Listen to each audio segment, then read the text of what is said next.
Good evening, ladies. We're moving on with our learning in the book Duties of the Heart, Chovat Revavot, that was written by Rabbeinu Bechayei 1,000 years ago, and is still relevant to our days, and people are learning it all over the world, which I find is amazing. And we finished the 4th chapter, which is very, very exciting. At the beginning, we learned about how we know that Hashem created the world, and how do we know that there is only one Hashem and not many. And how we see how Hashem gives us and gives us all the time just because He loves us so much. And how from there we understand how there is a purpose for our existence, and there is a reason why Hashem created us, and how we get from it to trusting Hashem and having trust in Hashem. And now we're moving on to the next chapter, and in this chapter Rabbeinu Bechayei talks about the essence of our existence, about how we should, in every action that we do, in everything that we do, we need to try to think, what is the right thing to do? What does Hashem want us to do? And He warns us not to get to the place of not being too influenced by other people, not thinking about what other people want us to do and what not. He says that if we need to do something, we need to do the right thing. We need to be kind, and we need to help other people, and we need to do right things and good things. But we need to do it because that's the right thing to do, and not because we want people to like us. He's warning us not to try to suck up to people. And the problem with people who are learning English and their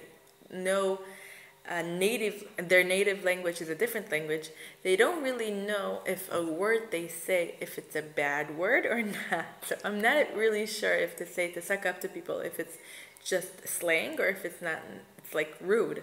So I actually looked on Mofix, on something, how we say hitchanfut, which is how to say it in Hebrew, how do we say it in English, and I learned a new word that I didn't know before, and it says that it's called flattery.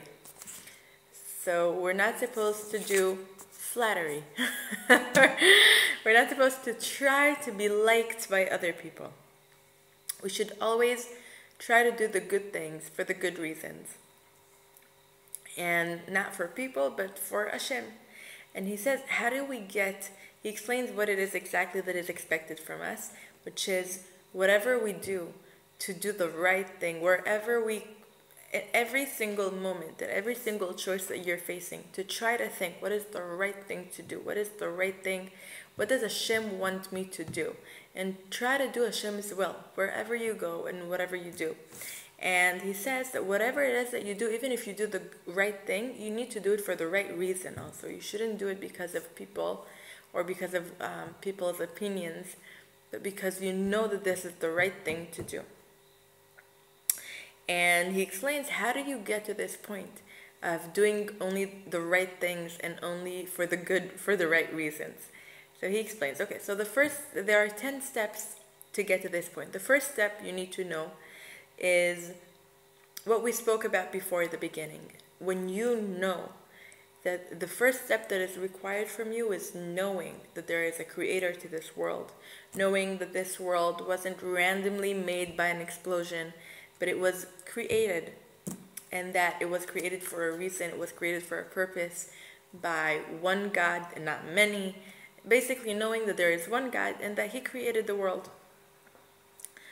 And for a reason, for a purpose. The second step is looking at all the goodness that Hashem is giving us, and knowing how much, we spoke about it before, it was, I think, on the 2nd chapter, if I'm not wrong, how we need to see how there are different kinds of chesed, there are different kinds of actions that we can see in this world, how people benefit or help people, or even when we do chesed, even when we give tzedakah, even when a parent is taking care of their own children, we saw how there are different levels of giving, and how there is not even one single example in this world that shows us something that is similar to Hashem's giving to us, because Hashem gives us, but we don't give him anything back.